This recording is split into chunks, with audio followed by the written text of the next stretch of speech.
Bonjour à tous, moi c'est Antonin, ici Sacha.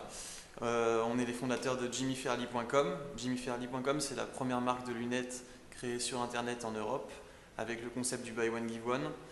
Et pour résumer, c'est l'endroit où on peut acheter des lunettes mode et chic à un prix abordable et avec un concept éthique.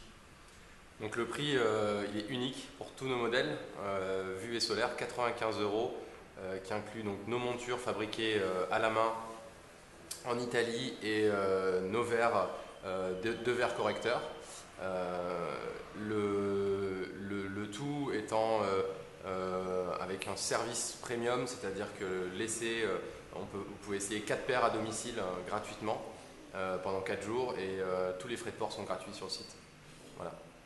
C'était une très forte envie de créer une entreprise avec un produit, d'être dans le web mais avoir un vrai produit, quelque chose de physique à vendre. Et on a toujours voulu monter une entreprise. Donc Sacha, il était ingénieur, il travaillait dans une grande multinationale française. Moi j'étais web designer et on a décidé de tout stopper pour monter notre boîte. C'était vraiment depuis le départ une envie très forte qu'on avait, qui nous titillait. L'idée c'était d'arriver à réunir plusieurs ingrédients, donc le web bien sûr, parce qu'on est tous les deux passionnés de web, le produit physique et la création de marque. Donc avoir un vrai mix qui réunissait un certain nombre d'ingrédients voilà, qui nous plaisait à tous les deux. Et donc c'est ça qui a donné naissance à Jimmy Fairly. Et on est très fan de lunettes aussi. On a toujours porté des lunettes. Moi par exemple, j'ai pas besoin de verre correcteur, mais je porte quand même des lunettes parce que j'adore ça. Et les lunettes, c'était un choix évident pour nous. Je pense qu'il y a beaucoup de différents types d'entrepreneurs, mais la première chose, je pense qui caractérise un peu tous les entrepreneurs, c'est un petit grain de folie dans la prise de risque. Donc c'est souvent des gens qui sont capables de prendre des risques que certains considèrent comme un peu démesurés. Et après c'est une grosse capacité de travail donc faut clairement pas compter ses heures et puis beaucoup de chance. Ouais. Les 3 mots-clés, je pense que c'est prise de risque, passion et initiative surtout. Ouais.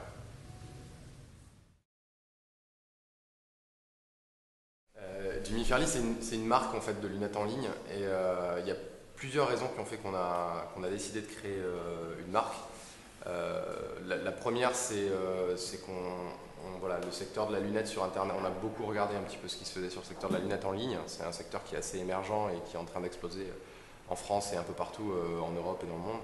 Et il y a beaucoup d'acteurs qui font la même chose, qui vendent des marques, donc Ray-Ban, etc., à prix cassé, et du coup qui se battent au même endroit, finalement à acquérir des clients sur Internet. Ça se passe un peu dans des endroits tout le temps les mêmes, donc Google, l'emailing, etc. Donc ils se battent tous sur ces canaux.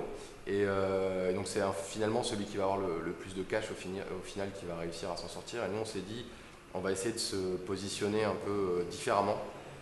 Et donc la création de marque était pour nous un moyen justement de se différencier de ces gens-là. C'est une première raison. La deuxième, c'est c'est un phénomène qui est en train d'exploser aux US depuis 2-3 ans, peut-être un peu plus. Il y a un certain nombre de sites qui se lancent en se positionnant comme des marques. Donc ils lancent vraiment des marques depuis Internet, tout simplement parce que il y a un phénomène qui a révolutionné un peu la manière de créer une marque, qui est tout ce web communautaire finalement, qui va inverser un peu le rapport à la création de marque, qui était avant très pyramidal. Donc pour créer une marque, on avait plusieurs influenceurs dans la presse, etc. Et puis on poussait les messages au public. Aujourd'hui, le message il vient des influenceurs, mais il vient aussi de la masse, de la communauté. Et donc créer une marque en adressant une communauté, c'était pour nous aussi une évidence. Donc voilà, après je vais laisser Antonin répondre sur le comment, parce que finalement c'est ça qui est aussi très important, c'est comment on a réussi à créer cette marque. Mais déjà, ce qu'il faut savoir, c'est que quand on décide de créer une marque, on crée de la valeur, mais il faut aussi prendre en compte que c'est quand même beaucoup plus complexe, parce qu'on a un produit, une image à maîtriser. Donc nous, comment est-ce qu'on s'y est pris? Déjà, comme j'ai dit tout à l'heure, on est passionné par la lunette. Donc ça, je pense que c'est le premier conseil, c'est qu'il faut quand on crée une marque, il faut pas jouer un rôle, il faut vraiment aimer ça et être passionné par le produit. Euh, Ensuite, ce qu'on est allé faire, c'est qu'on est allé chercher tous les gens qu'on aimait bien, qu'on pensait qu'ils pouvaient incarner la marque et être des ambassadeurs. Et on leur a proposé de faire des éditions limitées.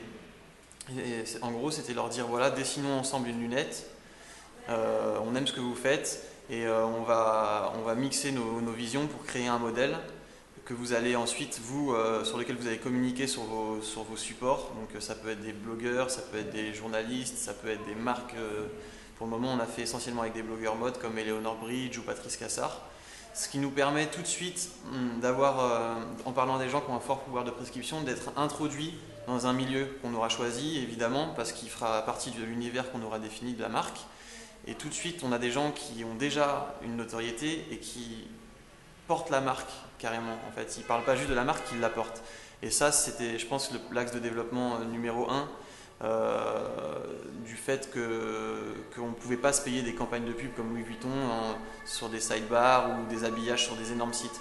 Donc ça, c'était la première chose qu'on a fait. Et la deuxième chose, c'est de ne pas tomber dans l'e-marketing dégueu avec du gros mailing horrible, avec du martelage, avec de l'affiliation n'importe où. Et c'est de maîtriser en fait tous les canaux où on peut voir la marque pour que dans la tête des gens, la marque soit intégrée, dans notre cas, comme une marque de mode.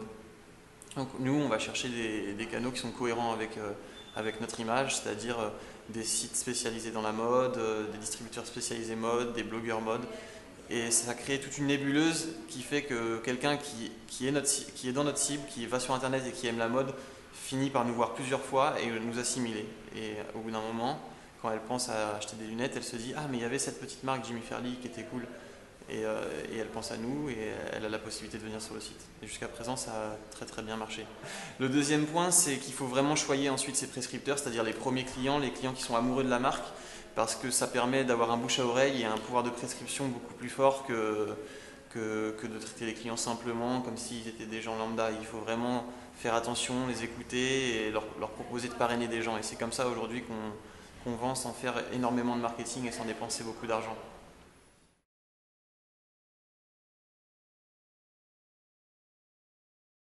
Je suis optimiste dès qu'on est devant nos équipes en fait. Je pense que c'est hyper important d'être toujours optimiste et d'aller toujours de l'avant. On peut avoir des moments de doute, mais il faut les garder avec son associé et devant les équipes, il faut toujours être optimiste.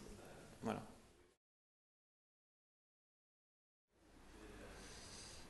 J'arrive plus à dormir quand on a un client qui est mécontent pour une raison qui peut nous échapper ou pour un problème et qu'on n'a pas réussi à résoudre le problème et j'arrive pas à dormir parce que j'ai hâte d'être le lendemain pour pouvoir le régler.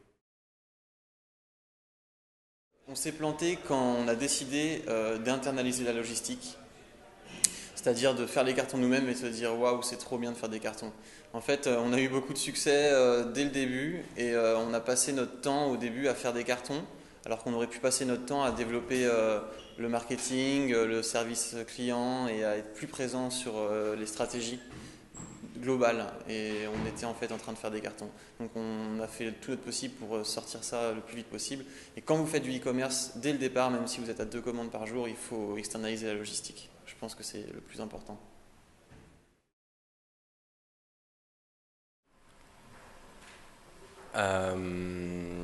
Je m'énerve pas souvent en fait, hein, vraiment.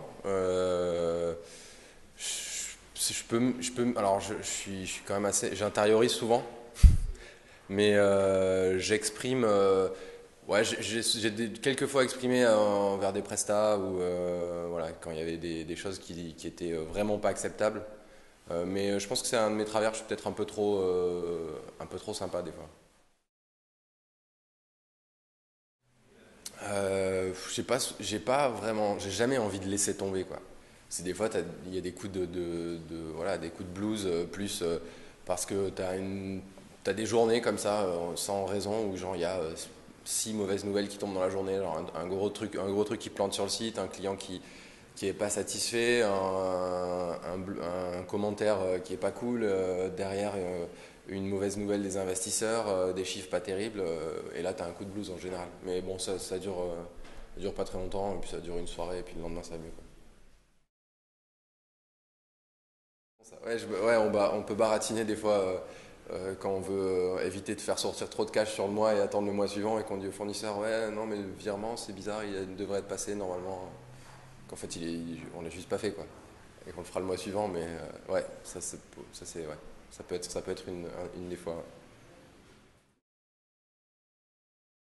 Ouais, je suis confiant ou fier de moi quand on a des retours clients par mail ou tweet ou Facebook, comme on a depuis le début d'ailleurs assez souvent, qui nous disent c'est incroyable, j'ai reçu mes lunettes, elles sont fabuleuses.